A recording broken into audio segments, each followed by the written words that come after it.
எவ்வளவு திமிரு இருந்தா ஏன் வீட்டுக்கு இன்கம் டாக்ஸ் ரைடு வர வச்சிருப்ப. தெரிஞ்சு போச்சா? என்ன என்ன பண்ண சொல்ற பவானி? நீ எனக்காக எவ்வளவு விஷயம் யோசிக்கிற, அதுல கொஞ்சமாவது நான் உனக்கு பண்ணணும்ல. அதனால்தான் ஏதோ என்னால முடிஞ்ச ஒரு சின்ன விஷயத்த உனக்காக பண்ணிருக்கேன். என்ன நக்கலா? எப்படி யார் தேடினாலும் என் வீட்ல இருந்து எதையும் அவங்களால எடுக்கவே முடியாது. ஏய், உன் ஆட்டோ ரொம்ப ஓவரா இருக்கு. எதுக்காகடி இப்ப என்ன போட்டோ எடுத்த? ஐயோ, உங்களுக்காக தான். பின்ன எப்ப பார்த்தாலும் முகத்தை சிடு சிடுன்னு வச்சிருந்தா உங்க முகம் பாக்குறதுக்கு நல்லாவே இல்ல. இது பாருங்க, இவ்வளவு கேவலமா இருக்குங்க.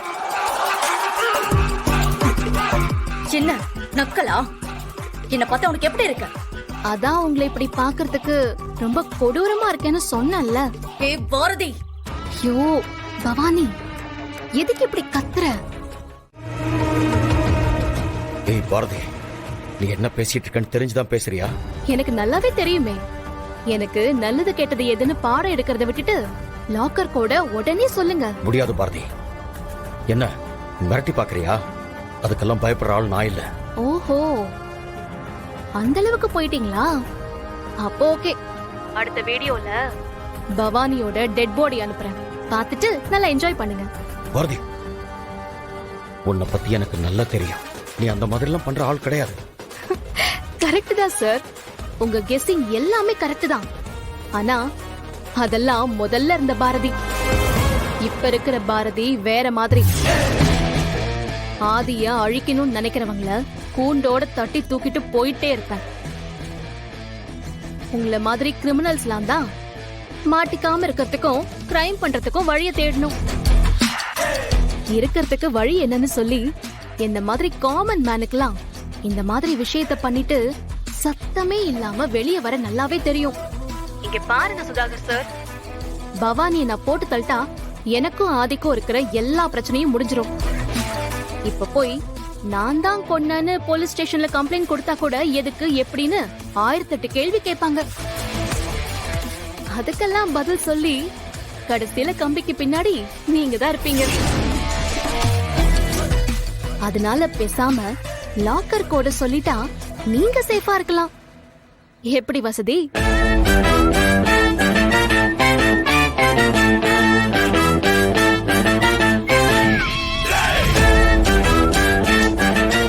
என்னங்க இவ ஏதோ சிரிச்சு சிரிச்சு பேசிக்கிட்டு இருக்கா? எனக்கு டைம் ஆக டென்ஷனா இருக்குங்க. இவ ஏதோ பெருசா பிளான் பண்ற மாதிரி தோணுது. பவானி, நீ தான் மித்ராவையும் சுதாகரையும் வீட்டுக்கு போக சொல்லியிருக்கல, அவங்க அப்டேட் பண்ற வரைக்கும் டென்ஷன் ஆகாம நார்மலா இரு. சுதாகர் சார், சீக்கிரமா சொல்லுங்க.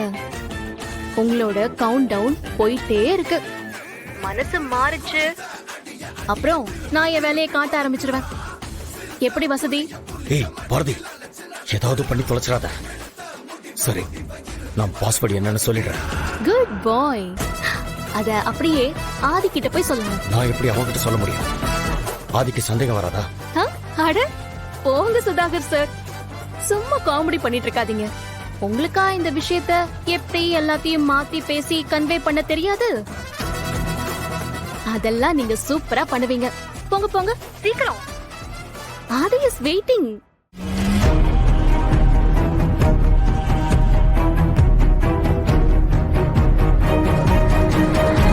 கடைசியா ஸ்ரீதர் அவர்கள் சொன்ன ஏலத்தொகை 12 கோடியே 50 லட்சம். ஃபைனல் பண்ணிக்கலாமா? வேற யாராவது கேக்குறீங்களா? என்ன சார், ஏலம் தாறுமாறா போயிட்டு இருக்கு. இதுக்கு மேல எனக்கு கட்டுப்படி ஆகாது. உங்களுக்கு? உண்மைதான் சார், வீடு நல்ல வீடுன்னு பார்த்தா ஏலம் ரொம்ப அதிகமா போயிட்டு இருக்கு. ஆமா சார். 12 கோடி 50 லட்சம் ஒரு தரம்.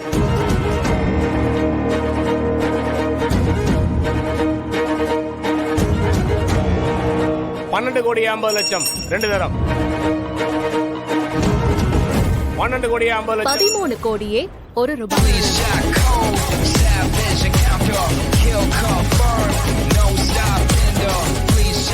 ஃபைனல் பண்ணிக்கலாமா?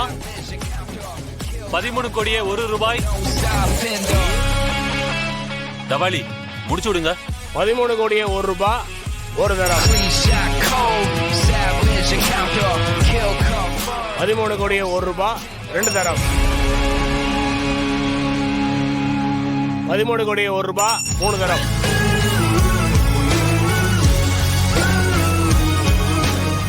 13 கோடியே 1 ரூபாய்க்கு பாரதி ஏலத்தை எடுத்திருக்காங்க. ஏலத்துல வந்த வீடு இனிமே பாரதிக்கு தான் சொந்தம். என்னங்க கடைசியில வீட்டை இவ ஏலத்துக்கு எடுத்திருக்கா? இவளே ஒரு அண்ணா காவடி. இவ்வளவு பணத்துக்கு இவ எங்க போவா? எனக்கும் சத்தியமா ஒன்றும் புரியல பவானி. கண்ணை கட்டி காட்டில் விட்ட மாதிரி இருக்கு. உள்ள என்னதானே நடந்துச்சு?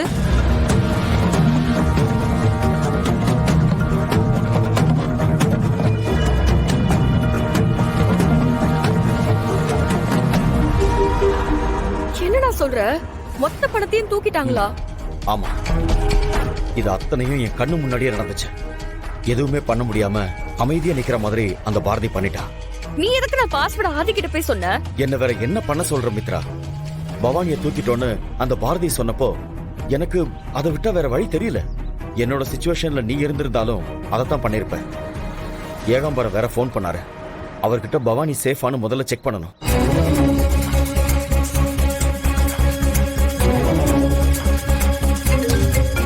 ஹலோ சுதாகர், நான் கால் பண்ணப்ப ஏன் போனை எடுக்கல? சார், நீங்க எங்க சார் இருக்கீங்க? ரெஜிஸ்டர் ஆபீஸ்ல தான். நீங்க அங்கேயே இருங்க சார். நானும் மித்ராவும் இப்ப அங்க வந்துடுறோம். Hello Sudhakar, hello.